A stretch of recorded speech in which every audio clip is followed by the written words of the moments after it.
So the next, inshallah, Sheikh Pakdin, he's going to talk hopefully in half an hour. So استقبلوه بالصلاة على محمد وآل محمد. اللهم صل على محمد وآل محمد. أعوذ بالله من الشيطان اللعين الرجيم. بسم الله الرحمن الرحيم. الحمد لله رب العالمين. والصلاة والسلام على خيرة الأنبياء والمرسلين حبيب إله العالمين أبي القاسم المصطفى محمد وعلى آل بيته الطيبين الطاهرين المعصومين لا سيما بقية الله في الأراضين روحي وأرواح العالمين لتراب مقدمه الفداء. In the name of God, the compassionate, the merciful, all praises belong to Allah subhanahu wa ta'ala. Assalamu alaikum to my brothers and sisters. May Allah subhanahu wa ta'ala accept your prayings and fasting and help us to make the most out of each second of this blessed month, inshallah. In the beginning of the previous discussion, we talked a little bit about the approach that we are going to have and the means that we are going to have to study the names of Allah subhanahu wa ta'ala in the Holy Quran. And we also talked about one of the names of Allah subhanahu wa ta'ala, which was Al-Mu'min, and we tried to shed some light on this word, although the names of Allah subhanahu wa ta'ala, all of them are light. So we try to understand them as much as we can and the time allows us. Now, I want to just add one simple actually point to the previous discussion that we had about the approach of interpreting Quran by Quran. And we said that we are going, inshallah, to use some verses of the Holy Quran to interpret other verses of the Holy Quran using our intellect. So this is called the way of interpreting Quran by Quran. The question is that, is it possible to interpret all verses of the Holy Quran by referring to other verses? The answer is that it depends on the capabilities and the knowledge of the one who is interpreting or who is going to interpret the Holy Quran. If he or she is an infallible, if he is an imam, then the answer would be yes. But about others, the answer is no. Allama Tabatabai, who developed this approach to great extent and used in interpreting different verses of the Holy Quran, the approach of interpreting Quran by Quran, he himself couldn't do it for all verses in the Holy Quran. But an imam can do it for, he has the complete knowledge of book, ilmul kitab. Quran says, وَيَقُولُ الَّذِينَ كَفَرُوا لَسْتَ مُرْسَلًا قُلْ كَفَى بِاللَّهِ شَهِيدًا بَيْنِي وَبَيْنَكُمْ وَمَنْ عِنْدَهُ عِلْمُ الْكِتَابِ. The faithless say, you have not been sent by Allah. Say, Allah suffices as a witness between me and you, and he who possesses the knowledge of the book. And we know that this knowledge is granted to the Holy Prophet of Islam and our Imams and Lady Zahra Salamu alayha. We should take this seriously into our consideration that there is a great harmony and connection between the different verses of the Quran.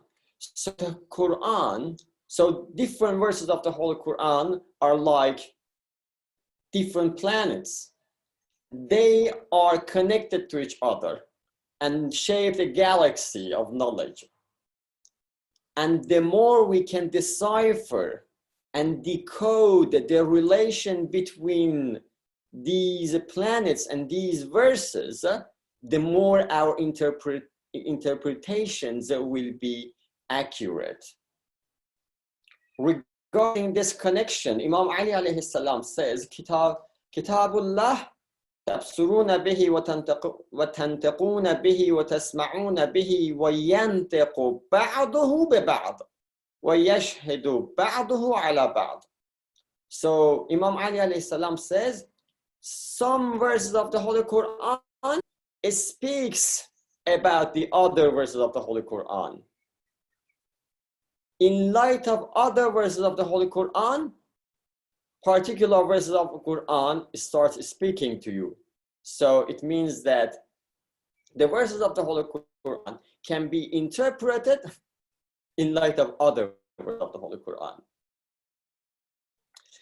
Ibn Abbas, who was a great companion of the Holy Prophet of Islam and Imam Ali alayhi salam, and he accompanied Imam Ali alayhi salam in different wars like Siffin and Nahrawan and Jamal, and he was appointed as a wali, as a ruler for one of the cities, and there are also some reports about some disagreements in Imam Ali alayhi salam and him about distributing the wealth, but those are not that much accurate, so we are not sure about the authenticity of those historical records. However, some people consider Ibn Abbas as the father of the science of interpreting the Holy Quran, because the oldest book interpretation of the Holy Quran that is available to us is ascribed to this person, who is Ibn Abbas. Sunan al-Tirmidhi is one of the most important Sunni sources of hadith. So in Sunan al-Tirmidhi, a hadith, Ibn Abbas narrates a hadith about a speech that was given by Imam Ali alayhi salam.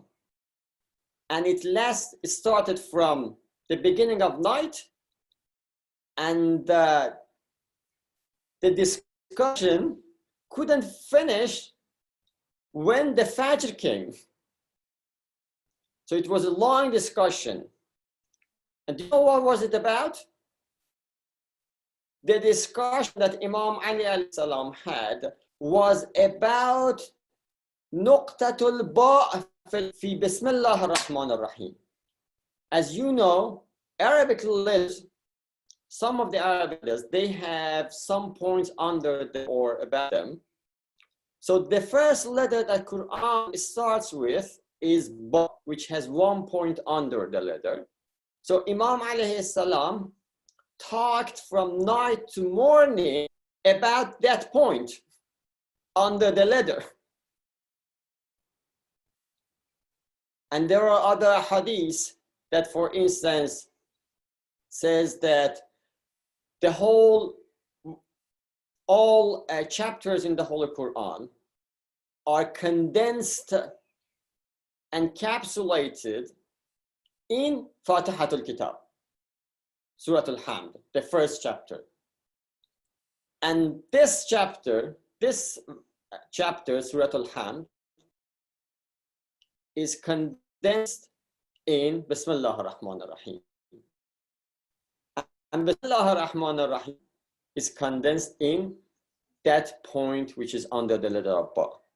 And Imam Ali gave a long speech, but we don't have time to get into the content. So the point is that the Quran is very much, verses of it are connected to each other.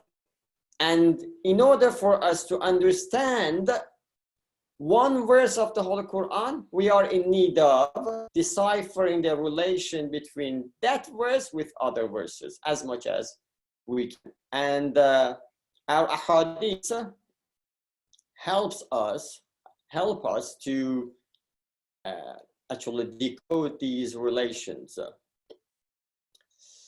Fine, that was the point that I just wanted to mention about our approach, which is interpreting Quran by Quran with regard to the names of Allah subhanahu wa ta'ala in the Holy Quran. The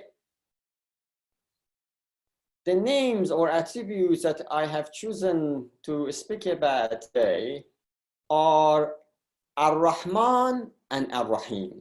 And I will mention why I have chosen two to speak about. These two attributes, Al-Rahman, we can translate it to the beneficent, Al-Rahim to merciful. These are not accurate translation, but I will explain them inshallah, because there is no other, to my idea, there is no better translation. Maybe there are, but none of them are that much accurate. So Al-Rahman, Al-Rahim are derived from the word Rahmah. Rahmah means mercy. Rahman is the general and universal mercy of Allah subhanahu wa ta'ala that includes and encompasses all human beings, be them kuffar or mu'mineen, be them believers or non-believers, and every other thing in the world. So all creatures are receiving mercy from Allah subhanahu wa ta'ala out of having this great attribute, which is being Ar-Rahman.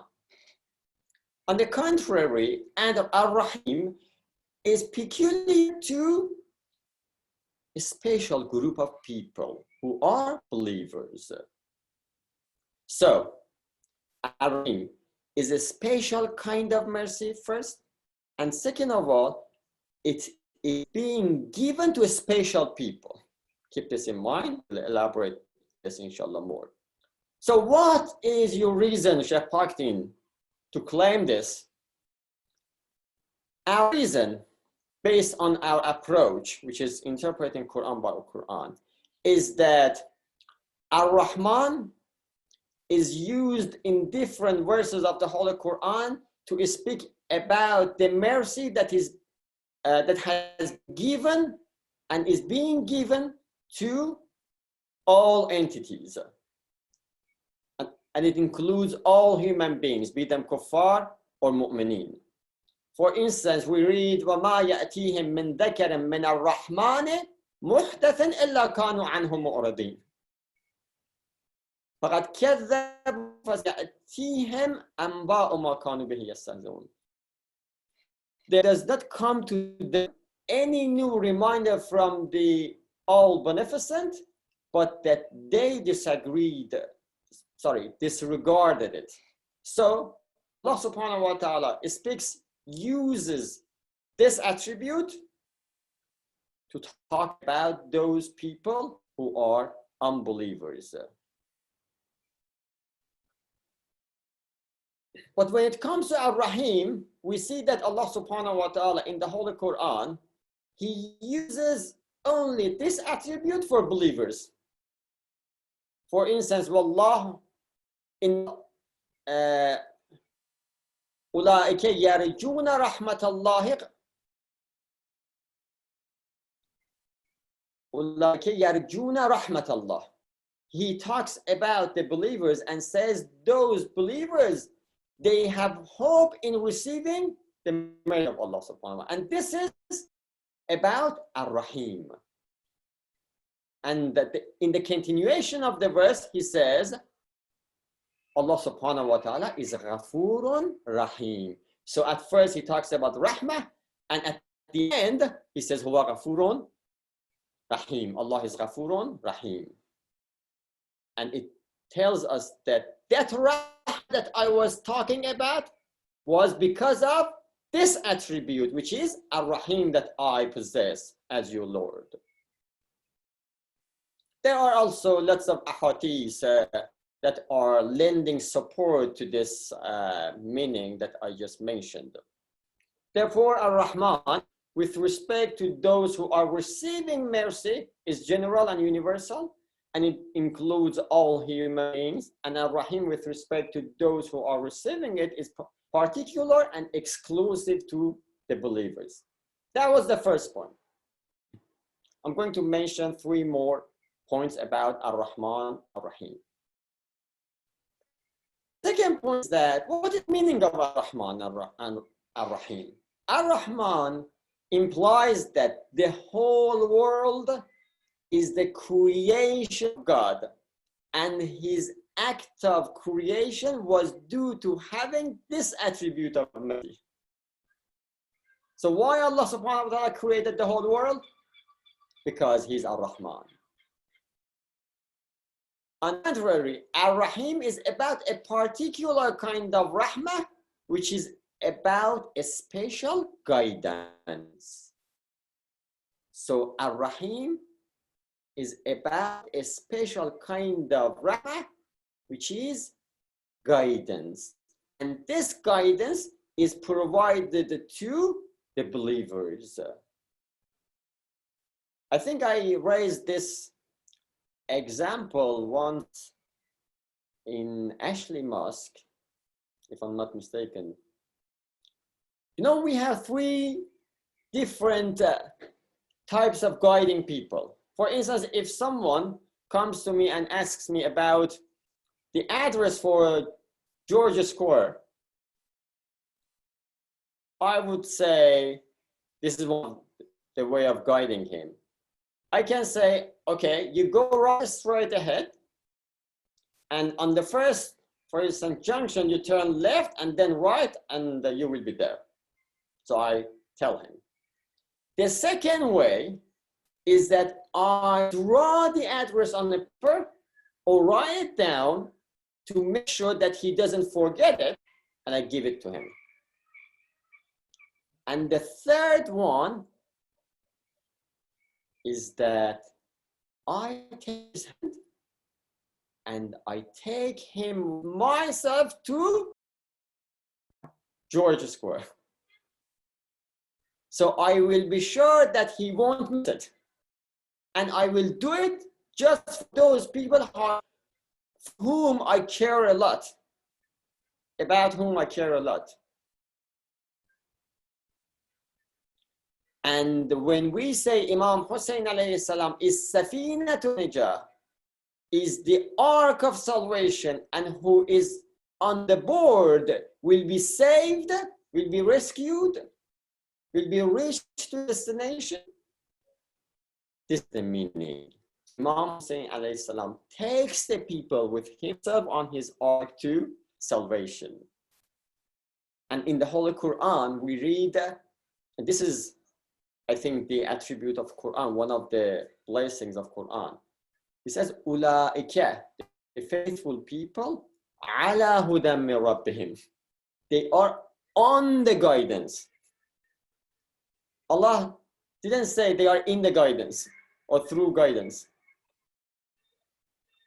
He said on the guidance, as if guidance is, for instance, like a horse or an arm or a vehicle that someone's on.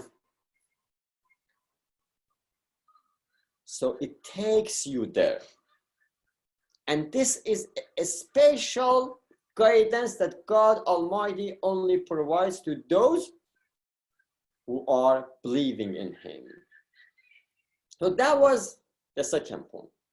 The third point is that Ar-Rahman follows the pattern of Ismul Mubalagha, exaggerative adjective, or Sifatul Mubalagha, and indicates multiplicity of something in something else. So when we say Ar-Rahman, it indicates Allah subhanahu wa ta'ala is the giver of lots of mercy to a large number of things or people.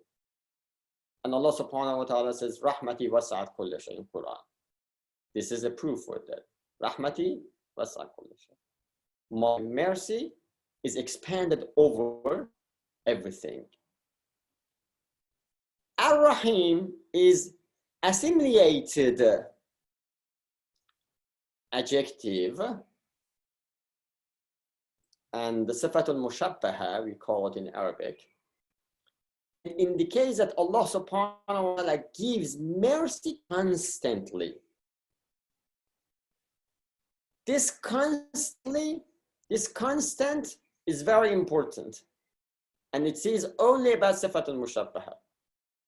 But Ismul Mubalagha doesn't have continuity in its actually pattern.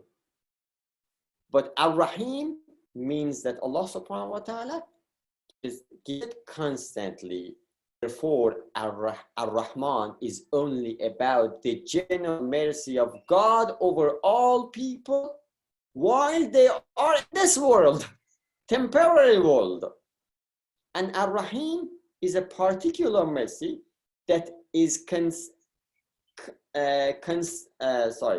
that is permanently being given, and it includes the hereafter. So this kind of mercy will be given non-stop, forever. So in hereafter, believers will also receive this kind of mercy as well. And this is the meaning of the riwayah of Imam al-Sadiq alayhi salam. He says, Al-Rahman is a name, is a particular name of Allah subhanahu wa ta'ala with a general attribute, and Al-Rahim is a general name with a particular attribute. So Al-Rahman is a particular name of Allah subhanahu wa ta'ala which has general attribute, and Al-Rahim is a general name of Allah subhanahu wa ta'ala which has a particular attribute. So what does it mean? It means that Al-Rahman encompasses everyone, so it is it is general, but it is restricted to this world. So it is khas, it is particular at the same time. But Al-Rahim is exclusive to a portion of a group of people who are believers, but it is general, and it covers all different worlds, which are this world and the barzakh and the hereafter. The last point about these two attributes is that Al-Rahman and Al-Rahim together refers to all kinds of mercy and existence that Allah subhanahu wa ta'ala has been giving to his creatures. And that's why in the first verse of the Holy Quran, Allah subhanahu wa ta'ala introduces himself as Bismillah ar-Rahman ar-Rahim. So it means that in the name of God, who is the giver of all kinds of mercy. Okay? So he is the giver of existence to everyone, and he is the giver of existence, of mercy, and all types of mercy and kinds of mercy. Sheikh Abbas Qumi, the author of Mafatih al-Janan, he has a book, Al-Kuna wal-Alqab. In this book, he narrates something from Sheikh Bahai. And Sheikh Bahai, who was one of the great scholars, he narrates something from Raghib al-Isfahani, the author of Mufradat al-Qur'an, which is a very valuable book. Sheikh Abbas Qumi didn't mention from which books of Raghib he narrates this, but most likely he narrated it from the book Al-Dhari'ah ila Makarim al-Shari'ah, which is a very valuable book in terms of content. He says about the first four verses of Surah Al-Hamd. He says, when one admires the other person, he only admires the other person due to one of the following reasons. Because that person who is being admired has given him something, or the admirer has hoped to receive something from that person. So this is one. The second point, the second reason can be because this person sees some greatness in the other person, so he admires him. And the third reason that one might admire another person for that reason is that the admirer is afraid of the other person. So he admires him because he's afraid of him. So Raghib says, Allah subhanahu wa ta'ala in these 4 verses, Bismillah ar-Rahman ar-Rahim, Alhamdulillahi Rabbil Alameen, Ar-Rahman ar-Rahim, Maliki Yawmiddin, in these 4 verses, he says that if you want to admire someone because you have hope in receiving something from him, or you have received something from him, you should admire me. Why? Because I am Ar-Rahman ar-Rahim. And as we discussed, all blessings are coming from me, to admire me. And if you want to admire someone for having great attributes, you should admire me. Why? Because I am Allah. And Allah is the name for an essence that possesses all positive attributes. So if you want to admire someone for his greatness, you should admire me as well. And if you want to admire someone because you are afraid of him, also you should admire me. Why? Because I am Maliki Yawmiddin. I am the owner of the day of judgment. I will be the judge. So you should be afraid of me. So for any reasons you want to admire someone, I am the one who deserves it. You should admire me. So Alhamdulillahi Rabbil Alameen. All praises belong to Allah subhanahu wa ta'ala. Very interesting point. So I think because we are in shortage of time, I'm going to make some du'as, and I hope you also say Ameen and repeat these du'as after me. Please pay attention to Allah subhanahu wa ta'ala by your heart and say Ameen or recite the same or repeat the same du'as. May Allah subhanahu wa ta'ala hasten in the reappearance of Imam al-Hujjah. May the night before the Jum'ah of Zuhur, we would be aware of it. May Allah subhanahu wa ta'ala save us from unnecessary tensions and conflicts and save our energy and time over the best and the most needed tasks. May Allah subhanahu wa ta'ala include all of us among his grateful and humble servants whose sincerity shines their way towards him. May Allah subhanahu wa ta'ala keep open his umbrella of care and love on our families. May Allah subhanahu wa ta'ala help us to connect to right people and locate ourselves in the most productive context. May Allah subhanahu wa ta'ala help us move non-stop towards him with joy and with masses of people. May Allah subhanahu wa ta'ala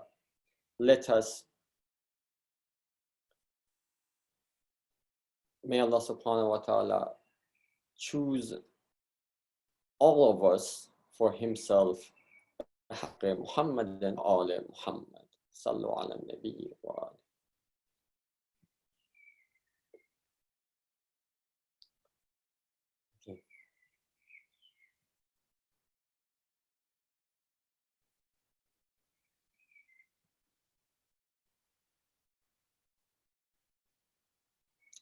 Ma'a salama, dear brothers. نلتمسكم الدعاء. Keep us in your prayers.